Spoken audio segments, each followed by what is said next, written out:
So ito na nga, malapit na nga magpasko kaya kailangan na nga mag-general cleaning ng bahay. Ito nga yung night before bago nga maglinis ang Daddy King. Diyos ko, itong batang to sobrang urat nga. Dahil kumakanta nga ang Daddy King niya tapos minamali niya yung lyrics kahit alam naman niya yung lyrics. Kaya tawang-tawa nga kami sa kanya kasi ang galing niya magbago ng lyrics. Nabibilip nga kami sa kanya kasi kahit maliin niya nga yung lyrics, di siya nawawala sa tono. Talaga nakukuha niya yung tono. Pakinggan niyo. Ito'y para lang sa'yo.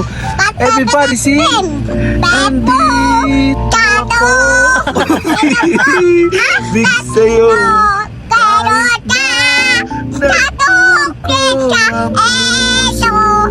Kung sakali iwanan ka niya, ang puso kong ito'y para lang sa'yo. Ito ako, umiibig sa'yo, kahit na puro ko ang puso. Kung sakali iwanan ka niya, ang puso kong ito'y para lang. Mali ka, mali. O diba, napaka-urat. So yun nga, by the way nga, ito lang nga yung mga pinagbibili ko ng mga bedsheet, blanket, tsaka unan. Vinoise over ko na nga lang to. Paano ba naman nahina pala kasi ng boses ko dyan? So di nga maintindihan yung palagasabi ko dyan. Ito lang nga yung unang parcel. So ito, pillow to. So dalawang unan to ni Daddy King. Paano ba naman yung dalawa niyang unan? Diyos ko, nating kapang-kapang pa! Diyos ko, magjowa pa ka na kami unan niya na yun, kaya nagigitata na.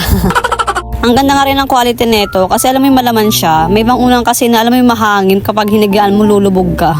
Ito ngayon, next yung blanket naman. So, tag-isa kami ng Daddy King dyan. Paano ba naman nagreklamo na siya sa kumuta ginagamit niya? Kasi ang liit daw bitin sa kanya. Eh, ang laking tao mo ba naman tapos ang haba mo pa? Kaya ang binili ko talaga sa kanya yung pinakamalaki na. Ito naman nga yun sa akin. O, di ba ang cute ng color niya? So, cotton candy nga yung pinili ko na design. Tapos ito nga nagulat ako kasi meron siyang kasama na bedsheet. Eh, pagkakatanda ko talaga, dalawang kumutan yung binili ko. So, sabi ko baka free na ni seller sa akin kasi dalawa nga yung binili ko na kumot.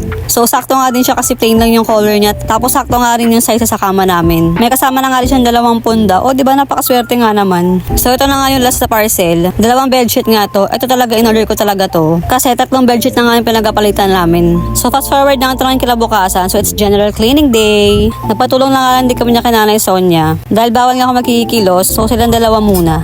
Diyos ko, grabe na nga din ang kalat sa ilalim ng kama. At tapunan na nga din ng tambak tong sala. Dapat nung last month pa nga na October talaga ang general cleaning. Kaso nga ayan, dahil pagsubok na dumating kaya na-postpone. By the way nga, ito nga kami. So dito muna kami sa bahay ni Mama Laruby. So ayun si Sil tsaka si Ate Margo niya, nag-play muna sila. Pagbalik ko nga rito sa bahay tapos na si Daddy maglinis. So ayun, magkakabit na ng linoleum. O diba, ang kitla ng bahay namin ang liit lang. Pero kahit maliit lang, basta malinis, ayan, perfect na yarn. Soon, magkakaroon din tayo ng sariling bahay. Manifest lang natin yan.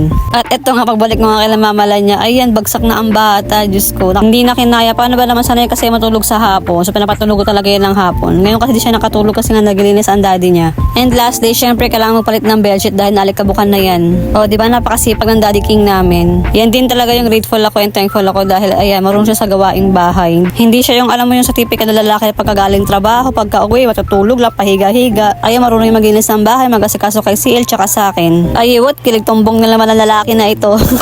Bawi na nga lang next time ang mami. Alam mo nang bawal pa ang bingbang. So ayan na nga aming munting tahanan na nakabuo ng 2 bata. Agoy. So ayun nga lang. So hanggang dito na nga lang. So thank you for watching. Bye.